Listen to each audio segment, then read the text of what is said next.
The stars outside the window moved slowly as the alien ship floated toward the human cargo vessel that had been drifting in space for hours without answering any calls from command. The Gralnax scout ship, called Zender, stopped close to it, scanning for life signs, but finding none. The captain of the alien ship, Commander Varnick, stood tall, with his thin green arms crossed and two dark eyes focused on the strange vessel ahead. He had explored many human ships before, but something about this one felt different. It was quiet, too quiet.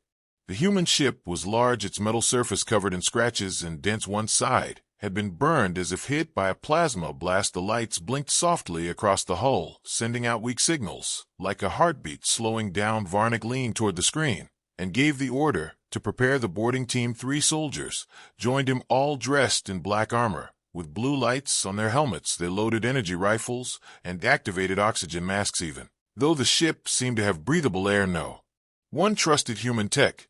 The boarding door opened slowly. With a hiss, the walkway extended between the two ships and connected with a hard thud. Varnick was the first to walk across, his steps echoing in the tunnel behind him. The air smelled like oil and metal as he stepped into the human ship's main corridor. The lights inside were flickering dim yellow, and red stripes on the walls showed this was a cargo ship. The hallway stretched far in both directions, empty and silent. The crew followed him, their boots clanking on the floor.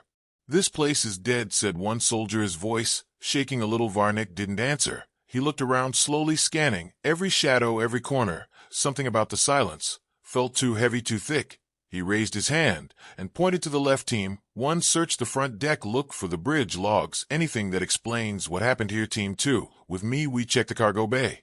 They moved through the hallway, carefully, weapons ready. Varnick's group turned right, heading toward the storage area, while the others went the opposite way. The walls were marked with small black stains, and the lights above buzzed quietly, like insects trapped behind glass. Every few steps the ship creaked, like it was still shifting under some invisible pressure.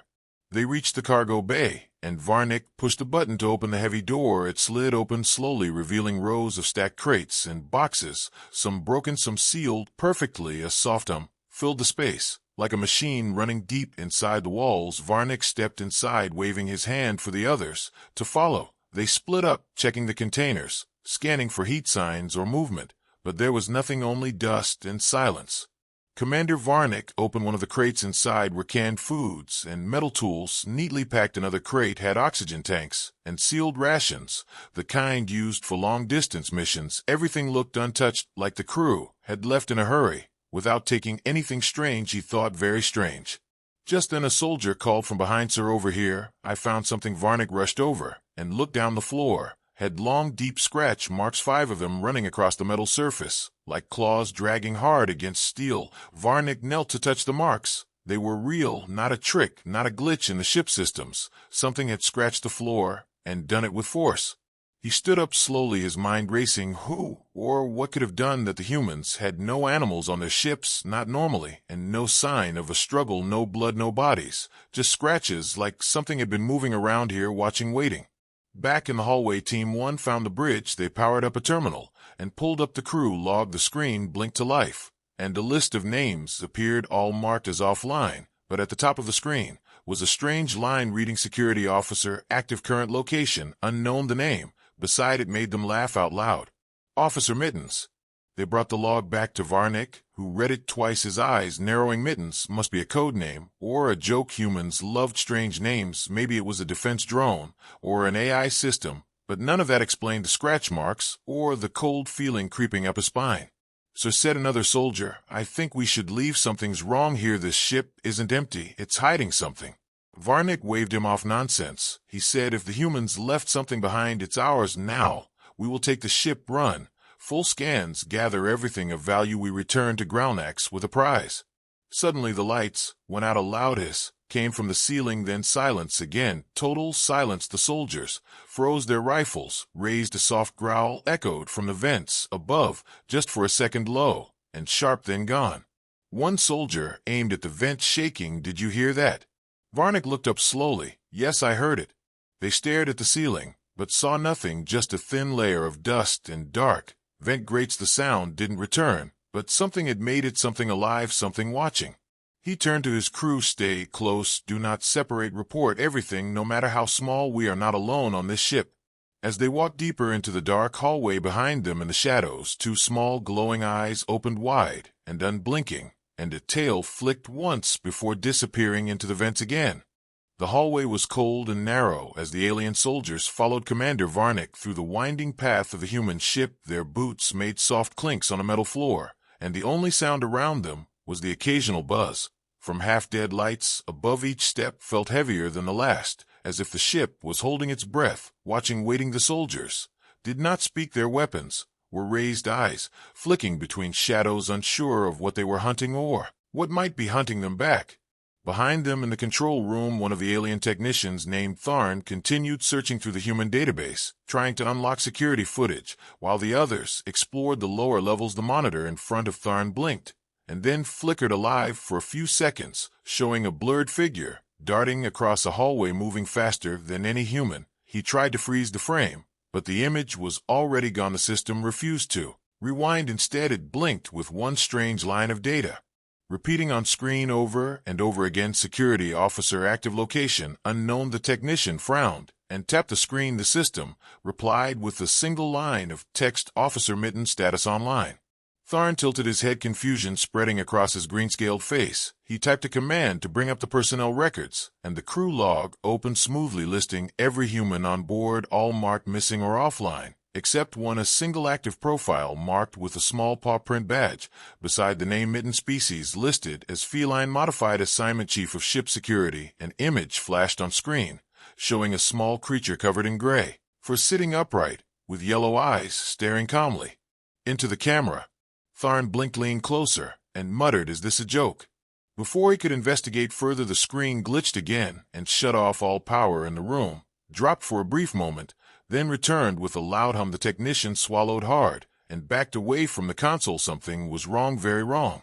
Meanwhile, in the storage wing, Varnick's team found another trail: deep scratches across the walls, this time higher up, as if something climbed them. The cargo crates had been pushed aside, like they were thrown by something strong. One soldier scanned the area for heat signs, but picked up nothing. Still, the feeling of being watched never left their minds. Commander Varnick ordered the team to regroup and check the upper deck, where the officer quarters were located. If anyone was alive or hiding, that's where they might be. The hallway leading to the crew section was darker than the rest. The lights here had failed completely. The walls stained with something sticky and black, not blood, not oil, something else, something they could not name. As they moved forward, the youngest soldier in the group, Jax, paused. Suddenly, his rifle raised. He heard something, a low clicking sound behind the wall, followed by what sounded like purring, but louder, deeper, more mechanical. He whispered to the others, "Did you hear that?" They all stopped and listened in silence. The purring stopped, then something banged inside the vent above their heads, loud enough to make them jump. One of the vents opened slightly, just enough for a pair of yellow eyes to look down at them, glowing in the dark for a brief second, then gone before anyone could shoot or react. The vent snapped shut with a metallic clang, and silence returned once more. Back in the tech bay, Tharn finally got the security feed working again. Dozens of camera angles started playing across the screen, showing empty corridors and rooms, but on one screen near the kitchen hall, something moved fast, barely visible, like a blur with a tail. It leapt onto a table, knocked over a tray, and vanished again, leaving behind claw marks on the wall. Tharn quickly patched into the commander's comm and shouted, "Sir, it's not human, it's small, fast, and clever. The database says it's some kind of genetically modified cat named Mittens. She's the only one left on the ship, and she's hunting us." Varnick stopped in the middle of the hallway, his soldiers looking at him in confusion. "Did he just say a cat?" one of them asked. But before Varnick could reply, a scream echoed down the corridor, followed by a crash, and then silence. One of the rear guards had vanished. No sound, no trace, no blood, just gone. They ran back, but found only his weapon still on the ground, warm to the touch. The corridor behind them stretched into shadows, and the lights flickered again, as if responding to the fear building in their hearts. Varnick growled and ordered everyone to fall back to the control deck. "We regroup. We take control of this ship before this creature takes more of us," he said, his voice trying to stay calm, but his eyes showed something else, something like doubt, something like fear. As they moved quickly through the hallway, strange things began happening. Lights turning off, then on again, doors locking, and unlocking by themselves motion sensors, picking up nothing, then everything. The ship was no longer quiet, it was alive, and moving, breathing through the air vents, and whispering through the comms, in soft mechanical static that sometimes sounded like a purr. The soldiers started arguing. Some wanted to leave the ship now, while others demanded they catch the creature and finish the mission. One shouted, "She's just a cat, how dangerous can she be?" Another replied, "Then why are we the ones running?" They reached the control deck and sealed the doors behind them. Varnick turned to Tharn, who was pale and sweating. "Show me the footage again." Tharn nodded and played the clip of the creature darting across the hallway, fast and silent like a shadow wrapped in fur. Then another clip showed her standing still on a crate, staring straight into the camera, her eyes glowing, unblinking, her fur slightly raised. She wore a small metal collar with a blinking light and a badge with a paw print. It was real. She was real, and she was not afraid. The team stood in silence for a moment. Then another alarm went off. The power grid started to fail, one section at a time, lights blinking off one by one across the map shown on the main screen, until only the control deck remained lit. The rest of the ship was now dark. Then a new message appeared across every screen: unauthorized life forms detected, commencing containment protocols, followed by another line: security officer active, officer Mittens engaged. Varnick slammed his fist against the console, growling out a command: lock down the ship, override the system. But nothing worked. The ship had locked them inside, and the creature was in full control. Behind them, a small hatch opened unnoticed by all. A pair of eyes appeared again, glowing softly, watching and waiting. The soft sound of purring echoed once more through the vents, louder, now closer. Now the soldiers raised their weapons, aiming at every sound, every shadow, every possible entry point. But the truth was clear to all of them now: this was no ordinary ship, and this was no ordinary cat. She had been left behind for a reason, trained for a purpose, and now she was doing her job perfectly. Commander Varnick took a step back, eyes scanning the room, then said quietly, "We are not hunting the cat is hunting us." The lights blinked once, then died. The screens all went black, and in the darkness, something landed softly behind them, claws clicking gently on the floor, tail swaying, eyes glowing in the pitch black, ready for her next move.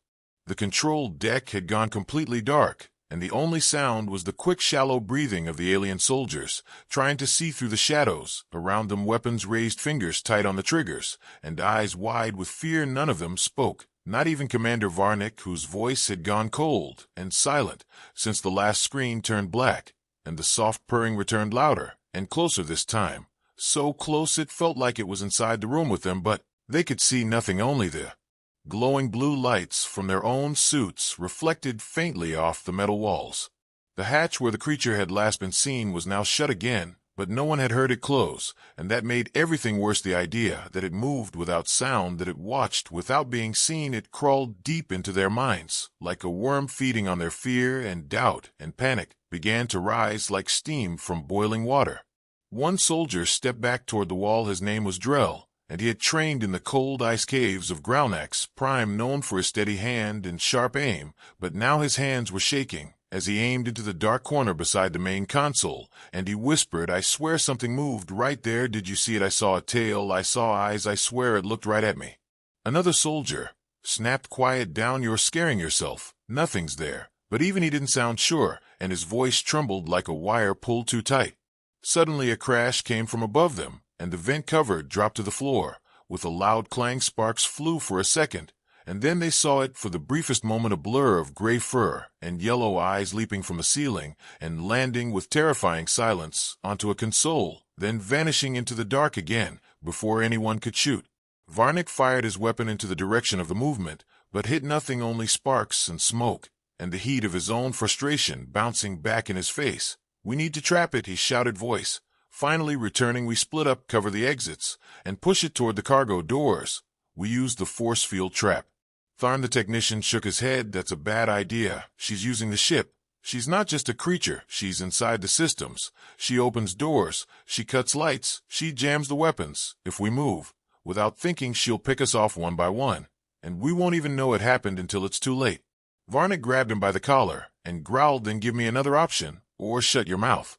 Tharn swallowed and turned back to the flickering console screens, trying to override the lockdown, but the system only blinked back with the same message again and again. Officer Mittens engaged all unauthorized personnel marked for neutralization. Meanwhile, deep in the lower corridors of the ship, Officer Mittens moved through the vents with grace and speed, her small body slipping through tight spaces. With ease, her paws silent, her ears twitching at every sound. She stopped above the hallway and looked down through a grate where two aliens had separated from the main group, trying to loop around and trap her from the rear. She tilted her head, calculating their speed, their distance, their nervous energy. Then she moved one paw forward and another and dropped down onto the floor behind them without a sound. The first alien turned around. Two late claws slashed across his leg, and he screamed, falling to the floor, his weapon sliding across the hallway. The second one spun around and fired, but hit only a shadow that leapt into the air and disappeared into the dark ceiling above. He called out to his partner, but there was no reply, only the soft sound of claws clicking on metal somewhere above him, and the whisper of a tail brushing past the wall. He turned and ran.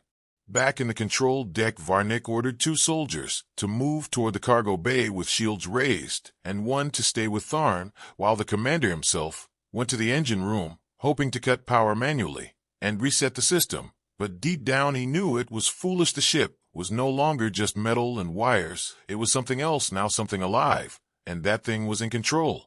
As the teams moved through the halls, they placed motion sensors along the wall, sensors that blinked green when all was clear and red when movement was detected. The hallway ahead remained green as they advanced slowly, step by step, until suddenly every sensor behind them turned red, one by one, like dominoes falling. They turned around fast, weapons raised, but saw nothing, only the long stretch of hallway and the flickering lights overhead.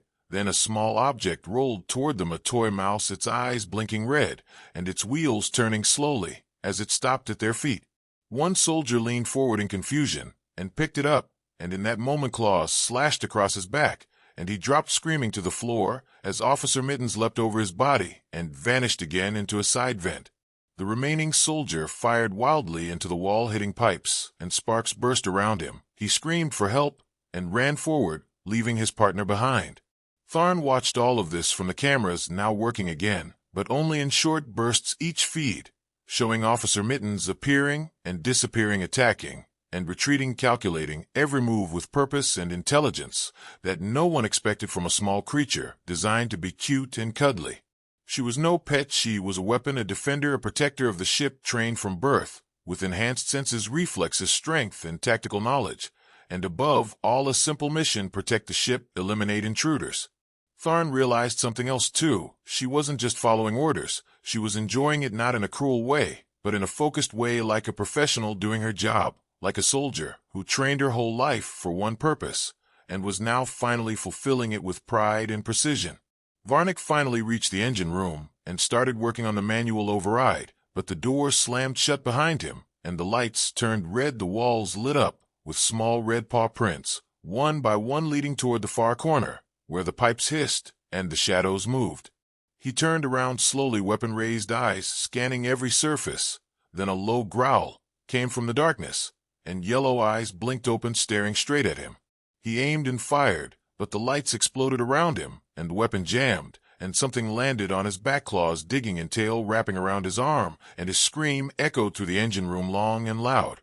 Tharn heard it from the control deck, and knew it was over. They had lost. This was not a simple creature, not a simple mission, and the humans who had built her knew exactly what they were doing when they left her behind.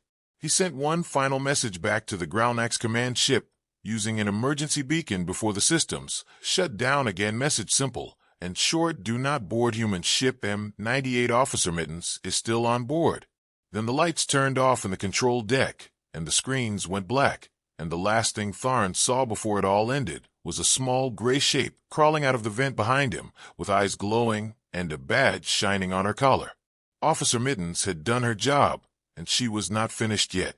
The hallway stank of fear and burning metal as the last few soldiers stumbled back toward the lower access bay, their boots slipping on the floor, slick with spilled coolant, and panic breathing loud and uneven, and nerves stretched too thin to think clearly. The lights flickered again, not from a power issue, but from something far worse, something watching them, something deciding when to give light and when to take it away. The soldier named Kriv shouted into his wrist comm, demanding backup, but got only silence. In return, the comms were dead or blocked, and he didn't know which was worse. His partner Mira limped behind him, clutching a bleeding leg, her face pale, and her weapon low. They moved together, desperate to find a place to regroup, a place with light and doors that closed. But nothing on the ship worked as it should. Every door that should open stayed sealed. Every hallway that should be empty echoed with soft purring and scratching from inside the vent's walls and ceiling, as if the creature was everywhere and nowhere all at once. They reached the med bay, its door slightly open, and the inside still lit with pale blue emergency lights. They slipped inside and slammed the door behind them. Mira collapsed onto the floor, breathing hard, while Kriv scanned the room for movement. Nothing moved, nothing made sound, but he still felt that cold presence in the air, like a breath on the back of his neck that never ended. He activated the console and tried to patch into the ship logs to see who was left, but the screen blinked with a familiar message, unauthorized user, followed by another line, security officer active, and then a slow mechanical purr that made his skin crawl. Kriv slammed his fist on the console and turned to Mira, who had pulled off her helmet and was trying to clean the cut on her leg with trembling hands. She looked up at him and whispered, "She's not just a guard. She's a ghost. The ship belongs to her now, and we're just rats trapped in her maze." Back on the bridge, Tharn remained alone, watching from one functioning camera. As the chaos spread through the ship, the creature was fast, but not just in motion, fast in thinking, fast in predicting where the aliens would go, setting traps, like she had mapped every hallway before they ever stepped inside. And perhaps she had memorized every corner, every hatch, every blind spot, waiting for the day she would need them. The ship logs confirmed admittance had been born and raised aboard this very vessel, trained by the human captain in tactical response, close-quarter combat, scent tracking, and psychological warfare, a living weapon disguised as a household pet, enhanced muscle reflexes, bioarmor under her skin, thermal vision, and an IQ equal to any officer on board. But what disturbed Tharn most was her loyalty. It was total, unwavering, complete. The ship was her territory, the crew had been her family, and the moment intruders stepped inside, her instincts were triggered. One by one, the alien teams were broken, scattered, and eliminated, always without warning, without mercy, sometimes without even noise, only the sudden loss of signal and the silence that followed.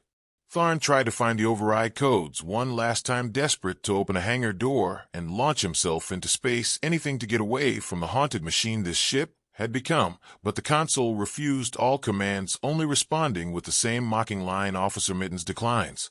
Meanwhile, deeper inside the storage deck, another pair of soldiers found themselves trapped between sealed doors, unable to move forward or back. Their weapons were nearly out of charge, and their flashlights flickered like candles in wind. One soldier, named Pell, turned in a slow circle, whispering to his partner, "I can't hear her anymore, and that's worse than hearing her, because it means she's waiting." The second soldier, Rawl, nodded, slowly wiping sweat from his forehead and holding his weapon tight, his eyes wide and unfocused. "I think she's trying to scare us, break us, and it's working." Then a soft thud came from above, and both aimed upward, but nothing fell, no vent opened, no eyes glowed, just a single feather from a toy bird drifting slowly from the ceiling. As if dropped from nowhere, it floated down between them and landed silently on the floor. Rawl stepped forward and picked it up, confused, then turned to speak, but found Pell gone. No scream, no sound, just gone, his weapon still in his hand, lying on the ground, and a fresh set of claw marks across the wall leading into the next vent. Back in the medbay, Kriv had begun barricading the door using supply cabinets, while Mira rested on a medical bed, slowly slipping into unconsciousness from blood loss. He knew they had minutes at best, maybe less, and he cursed the mission that brought them here, cursed the captain, who had said the ship was empty, and cursed the creature who hunted them, not out of hate, but out of duty. The lights dimmed again, and the screen on the wall blinked on, showing a live feed from inside the vent. Right above them, the camera zoomed slowly toward a pair of yellow eyes and a twitching nose staring directly into the lens, and then the screen cut to black. Kriv raised his weapon and backed away from the vent, dragging Mira with him. His voice cracked as he called out, "We surrender. Do you understand? We surrender. Please, let us leave. We'll go. We won't return." But the vent remained still, and no sound came except the slow tick of the power systems and the soft rasp of Myra's breath. On the other side of the ship, Tharn had decided he would not die begging. He gathered the last remaining charges from the weapon lockers and wired them to the door frame, planning to blow the hatch and escape into vacuum If needed, he no longer cared about the mission, or the command, or the punishment. Waiting back home, only escape mattered, only survival. As he worked the lights in the corridor, blinked once then again, and then stayed off. He froze, crouched beside the explosives, listening to every creak and shift in the walls, then heard it, the soft step of paws behind him, followed by the unmistakable sound of claws scraping gently across the floor, like a warning, or perhaps a goodbye. He turned slowly, and there she was, small and silent, standing 10 feet away, tail curved, eyes glowing, badge shining on her collar. Not afraid, not angry, only watching, as if measuring his worth, deciding whether he would live or die. Tharn dropped his tool and stepped back slowly, whispering, "I get it now. This ship is yours. You were made for it, born in it. And we never stood a chance. We walked into your home like thieves, and now you're just doing what you were trained to do." Officer Mittens blinked once, then turned and leapt back into the vent, vanishing again into her maze, leaving Tharn alone with his fear and his breath and the weight of his own survival. Elsewhere, Kriv found Mira no longer breathing, and he sat beside her in the cold silence, waiting for the sound that would come next, the whisper of claws, or the closing of a door, or the breath of a creature who had never stopped guarding her post. In every corner of the ship, cameras blinked to life, for a moment showing dark hallways and quiet rooms and empty weapons scattered across floors, and one by one each feed faded back to black as the lights dimmed once more and the ship settled into stillness again. Somewhere deep in the engine room, Officer Mittens curled into a ball near a warm vent, her tail wrapping gently around her paws and her ears twitching at every sound. Her mission was not over, but for now her territory was safe, and she could rest for a moment in the silence she had earned. A cold hiss rolled through the vent shafts as Officer Mittens moved like smoke through the heart of the ship, her padded paws silent, her breath steady, her golden eyes scanning every dark corner with purpose. The scent of fear hung in the air like static as the remaining intruders stumbled through passageways. They no longer understood every hallway now twisted against them, every door a trap, every flicker of light a signal that they had stayed too long in a place where they were never welcome. Kriv wandered alone now. Mira was gone, and he had no orders, no team, and no hope. His mind played tricks with every echo and every shadow, and his weapon felt useless in his shaking hands. He stopped near the reactor chamber, trying to catch his breath, but the silence felt heavier than any noise, and when he looked up, he saw a message scrawled on the wall in small, careful letters, carved by claws. "Intruder detected, security active, leave now," and it made something deep inside him break. He slid down the wall and sat with his head in his hands, whispering over and over, "I never signed up for this, I never signed up for this." And somewhere above him in the ventilation system, Mittens paused, her ears twitching toward the sound of weakness, her whiskers stiff as she listened and considered what came next. Tharn had reached the outer corridor near the emergency shuttle bay, but every access point was sealed. The override codes failed, and his escape plan lay in scraps across the floor. After Officer Mittens had disabled the docking system before he arrived, the blinking red lights taunted him as the words "lockdown," "engaged," "unauthorized presence," detected, repeated endlessly on every screen around him.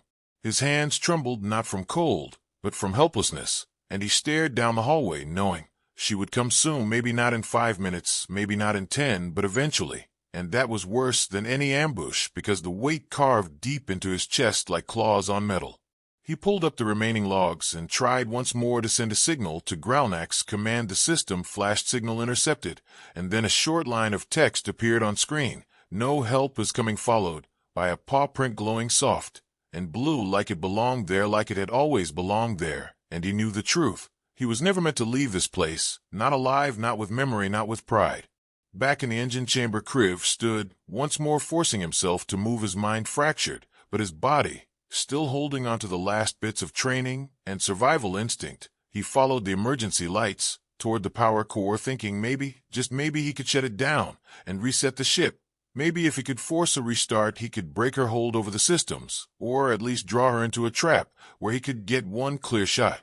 The sound of a small object rolling down the hall behind him stopped his thoughts cold. He turned and saw it, a toy ball, green, with faded stripes, rolling gently toward his feet. It wobbled slightly as it stopped, then bounced, once then twice before settling perfectly still, and he knew without turning that she was already there, watching, waiting. He held up his weapon and stepped forward, shouting, "Come on then, let's finish this, just you and me, no more tricks, no more hiding, just come out and fight."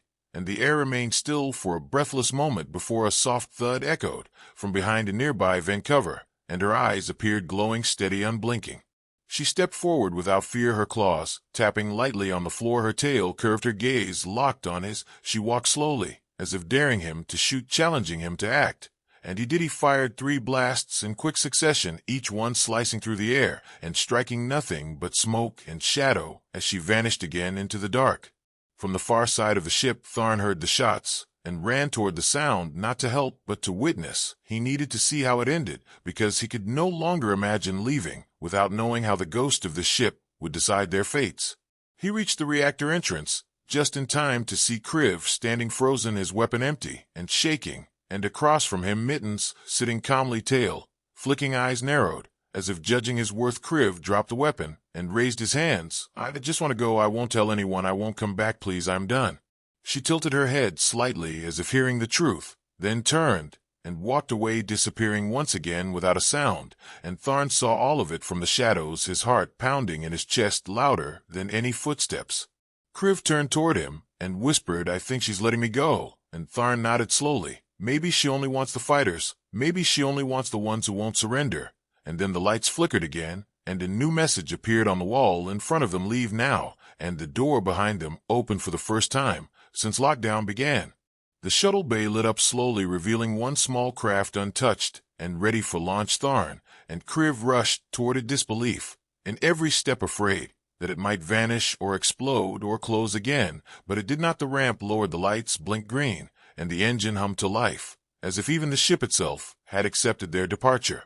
They strapped in with shaking hands and launched from the dock, the bay doors sliding open to reveal the endless stars and the quiet breath of deep space, and neither of them spoke until the ship had cleared the field and the human vessel was a small grate behind them. Kriv looked back at it, and then at Tharn, and said, "I think she let us live on purpose." And Tharn nodded, his throat dry and tight. "She wants us to tell them, to warn them this is her home, and we had no right." As they floated into the void, a final transmission came through, not from the ship, not from any human signal, but from the security system itself. A single image of Officer Mittens curled on the captain's chair, eyes closed, tail wrapped around herself, the badge still shining on her collar. And below the image, a final message: "Territory secured, Officer Mittens standing by." And then the signal ended and silence returned to the stars, and far behind them the ship drifted once again, calm, steady, and whole, guarded by the smallest, fiercest protector the galaxy had never seen. And in every dark corner, in every silent hallway, her presence remained patient and ready, and watching, always watching. The emergency craft drifted through deep space, silent and small, its engines humming softly, while inside Kriv and Tharn sat in silence, unable to speak, unable to process what they had seen, what they had survived. The stars outside blurred into long white streaks as the ship entered faster than light travel, but even at that speed they could not outrun the memory of the ship or the creature who had spared them. Tharn tapped slowly at the console, his fingers numb, his mind not fully returned. He accessed the logs one last time, replaying the internal footage they had managed to extract before the lockdown. The videos showed the halls again, empty, cold, lifeless, then filled with movement, shadows and claws and glowing yellow eyes. It showed Officer Mittens appearing and vanishing like a ghost, using the ship itself as her armor and weapon, her claws only part of the threat, her mind sharper than any blade. He opened a final log buried deep within the human ship's database, one file that had somehow transferred during the escape. It was hidden under the ship's central AI and labeled Security Officer Protocol X1. It began with a video of a human captain, gray beard, eyes tired but kind, speaking directly to the screen. "If you are watching this, then you met her and survived. That means she chose not to kill you, and that means you listened, or maybe you were just lucky. Either way, you need to understand what she is and why we left her behind." The captain looked over his shoulder, then continued, "She's not just a cat. She was bred, designed, and trained to be more than that from birth. She was raised aboard the M98 ship. She was never meant for a planet, never meant to live in a home or play with toys. Those were only part of the training, to keep her instincts sharp, her mind flexible, and her emotions balanced. She's the result of Project Felis, a joint military science experiment to create a self-learning, self-guided organic security system that could outthink any board or predict any threat. and act. Without hesitation, we gave her memories of love, but also purpose. We gave her toys, but also training. We gave her companionship, but only for a time, because we knew one day she would be alone. The captain paused, his voice lower. Now we faked a recall mission. We left the ship adrift with the signal off, hoping no one would find it, not because we feared her, but because we respected her. This ship is her world, and her mission is eternal. Protect the vessel, preserve the mission, eliminate all threats. Kriv watched the video too, his mouth slightly open, as the truth settled like dust across his thoughts. They had not walked into an abandoned ship. They had walked into a fortress, a kingdom guarded by a queen who never needed sleep and who never forgot her duty. The video ended with the captain saying one last thing: if you see her and you leave alive, tell your people never come back. She is not broken. She is not lonely. She is not waiting for rescue. She is home, and she is happy. Tharn leaned back in his chair, his chest rising and falling slowly, and whispered, she chose us. She chose to let us live, because we ran, because we gave up, and that was her test. She wasn't killing out of rage. She was defending her home. Kriv nodded slowly, his voice rough. She wanted us to deliver the message, and we will. Elsewhere, light years away, a meeting chamber on the Gralnak's homeworld buzzed with urgent reports. 2 survivors had returned from a failed salvage mission, and their story sounded like madness to the council, but the evidence was there, the footage was there, and the message was clear: never return to that ship. Some on the council demanded it be destroyed, others wanted to capture the creature and use her for their own military goals, but those who watched the footage knew better. They saw the intelligence in her eyes, the strategy in her attacks, the mercy in her final choices, and they said, let the ship drift, let it remain hers, no further action. And so the human ship M98 was marked as forbidden in the Gralnak's star charts. Its signal avoided its location, blurred, its name whispered only in stories, shared by pilots and scavengers over drinks in deep space bars, where no one believed until they saw the footage, until they heard the final purr through the comms and the soft click of claws on steel. Back aboard the M98, Officer Mittens moved slowly through the halls, her tail swaying with calm confidence, her ears twitching at every subtle change in pressure and sound. The ship had returned to full function, lights steady, systems balanced, artificial gravity stable. She had repaired the minor damage caused by the intruders and stored the broken weapons in the unused cargo bay. She walked past the med bay, pausing briefly to glance at a small stuffed toy left behind on one of the beds. It was a rabbit, pink and soft with one ear torn. She nudged it into place with her nose, then continued down the corridor.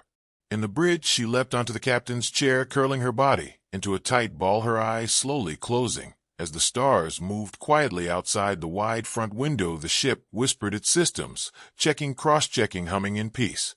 She dreamed not of war or blood, but of soft blankets and warm laps and long walks across the control panel with the crew laughing and calling her name. But even in sleep her ears stayed alert, her claws half extended, her tail twitching, because she was not just dreaming, she was also listening, always ready. The AI voice softly echoed through the ship, every hour running silent diagnostics and announcing its report. Security officer online, no threats detected, all systems nominal. And each time the words repeated, it sounded less like a machine and more like a lullaby, like a promise, like the ship itself had learned to speak gently in her presence.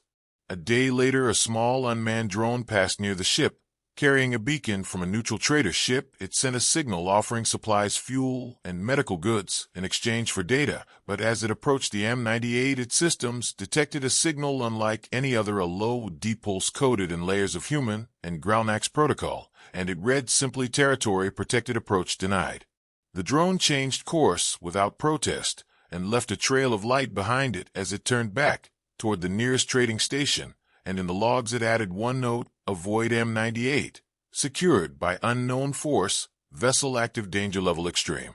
And so the legend began, a ghost ship drifting through deep space, guarded by something small, silent, and strong, a protector who never left her post, who never disobeyed her orders, who never needed anything more than the chance to fulfill her mission day after day, year after year.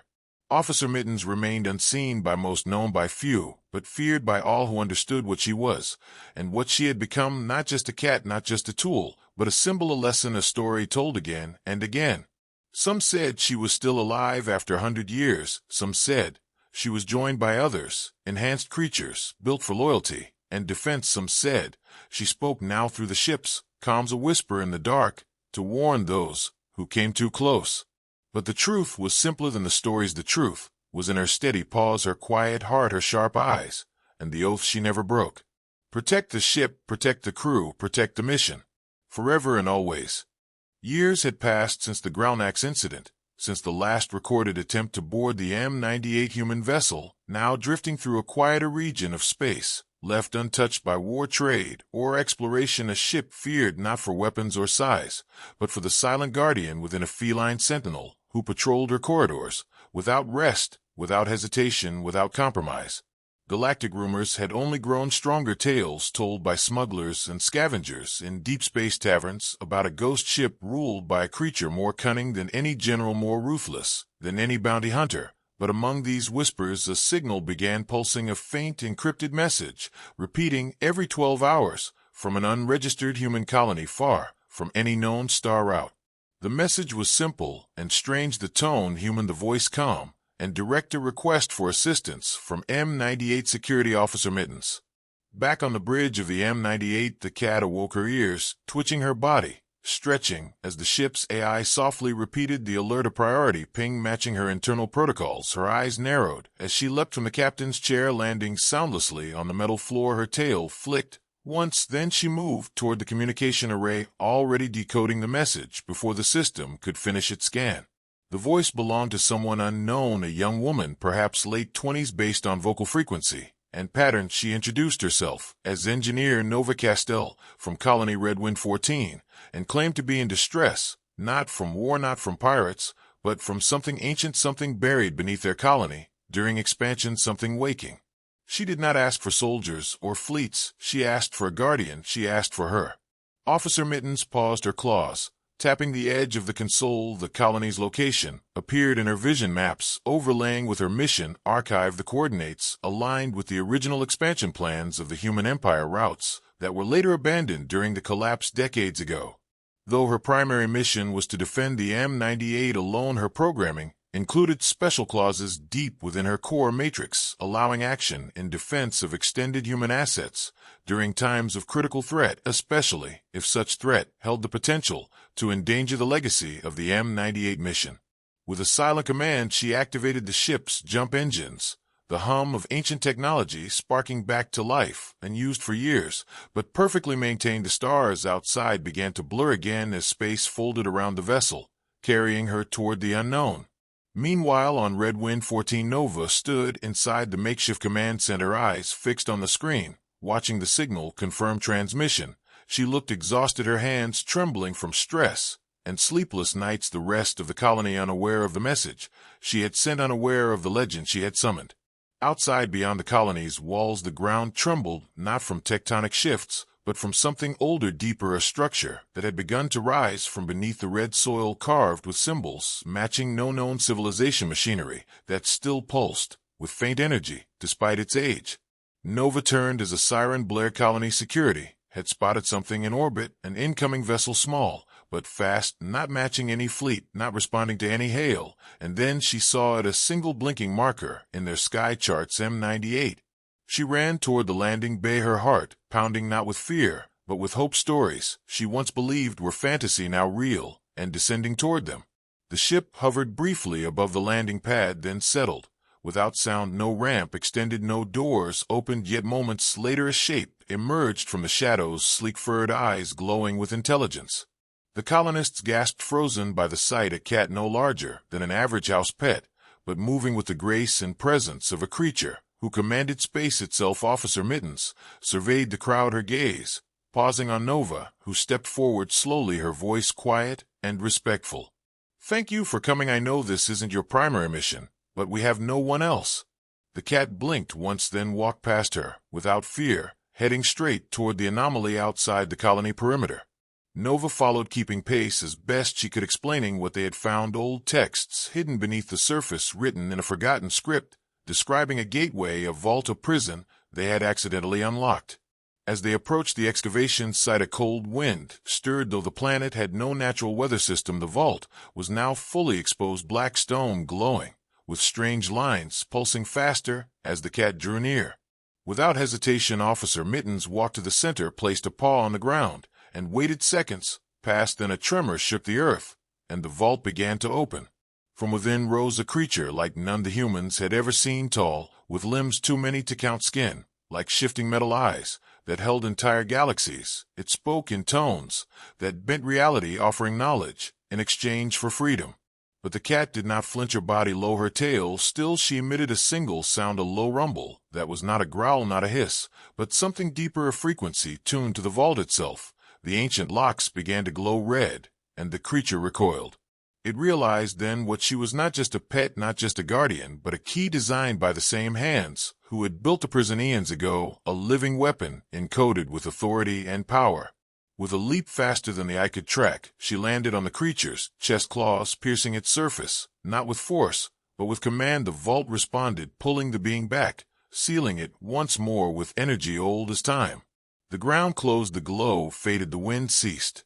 Nova stood in stunned silence, watching as Officer Mittens turned and began walking back toward the colony, without looking back. That night the colony gathered around a small fire. Nova stood beside the cat, her voice trembling, as she shared what had happened, how they had been saved not by fleets or bombs, but by one creature who had never abandoned her post. The next morning the M98 lifted into the sky again, no message, sent no farewell, only the faint pulse of its engines, and the sight of its tiny defender, standing at the observation deck, eyes forward, tail still. In the years that followed, Red Wind 14 thrived. They built a monument near the sealed vault, a simple statue of a cat, sitting proudly, one paw raised, and below it an inscription in both human and Growlnax.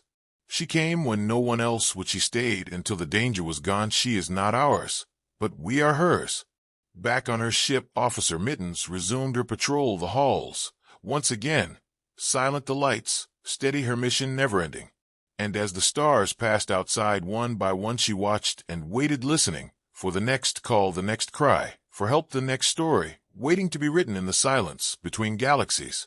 Because she was more than a cat, more than security. She was a legend, a protector, a silent shadow who walked the stars with soft paws and an unbreakable purpose, always ready, always watching, forever loyal.